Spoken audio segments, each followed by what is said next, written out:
Um, Also, make sure that your bird toy is size appropriate. You're not going to want to give a big cockatoo or a macaw a bird cage or a bird toy that is not large, especially with birds that are very destructive and they have very destructive beaks.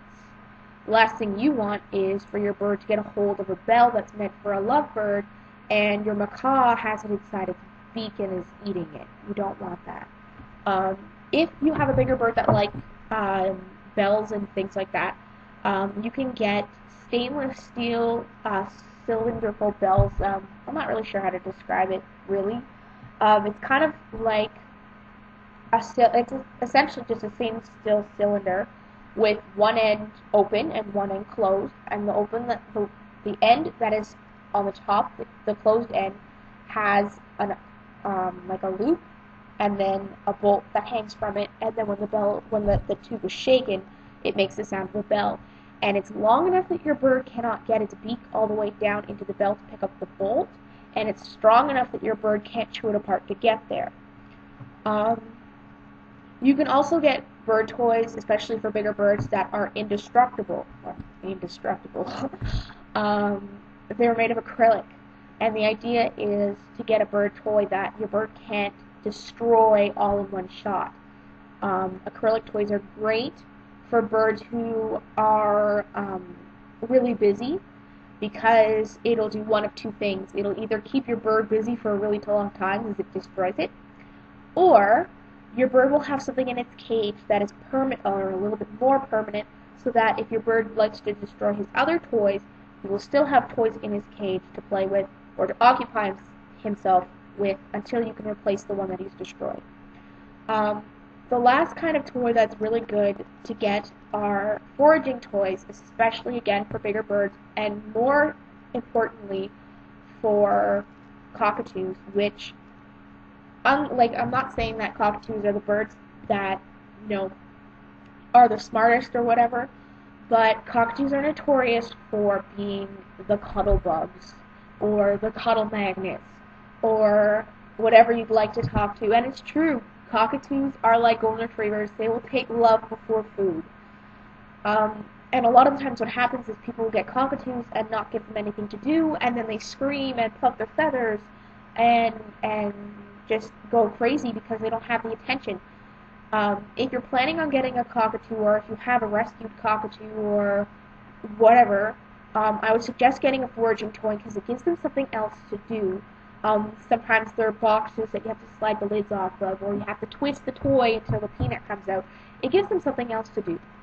So shreddable toys, indestructible toys, and foraging toys are usually the three roundabout categories you can get. Um, and my rule of thumb with any breed of bird, whether it be a finch or a macaw or a breeding bird or a wild bird or a bird that will rip your fingers off if you get anywhere near the cage, is 3 toys in the cage at all times. All times. I don't care if you're scared your bird will rip your fingers off. Buy him a bigger cage and find a way to get toys inside of it. Goonie, my umbrella cockatoo, has only been in my house for a few months, and already we have devised a system for getting toys inside of his cage. He cannot have toys put inside his cage while he's in there, because he will bite you. You can't see it now. You might be able to see it. Oops, alright. Oh, just a little bit. Right there, there's a little moon. Oops, try to get there. Right there, there's a little moon. That was Goonie's beak about a month ago. I was petting him, and we recently got another dog, and I guess Bella walked into the room and started with Goonie, and he bit me. And it was totally my fault. I'm not saying that Goonie is a vicious bird. There's no such thing. Birds do not premeditate biting you. They don't sit there and go, I should bite you today. No, they're going to do it because they're scared or because they're startled or because you're doing something they don't like. So I missed his cue, there was a boing in the way, and he bit me and it was totally my fault. And I survived. Look at me, I'm all in one piece. Don't worry about it, guys. If you get bit once, don't shy away. Like, you're not going to die if the bird bites you. So you need to get toys back in there. Right now, Goonie has 4 toys that I'm aware of in his cage. Plus, we're always giving him things on the bottom of his cage that he likes to play with, shreddable toys, squeaky toys, things that he can roll around and shake, things he can put in his feet and carry around. Um, we like to put his food or treats inside of paper bags and roll them up and put them inside his cage so that he has to forage to get them. Those are really good for birds who have not been exposed to toys before. It kind of gives them something to start with. So please keep that in mind. Toys are important for every breed, every size, every age, and every job, whether your bird is a breeder or not. Toys are extremely important.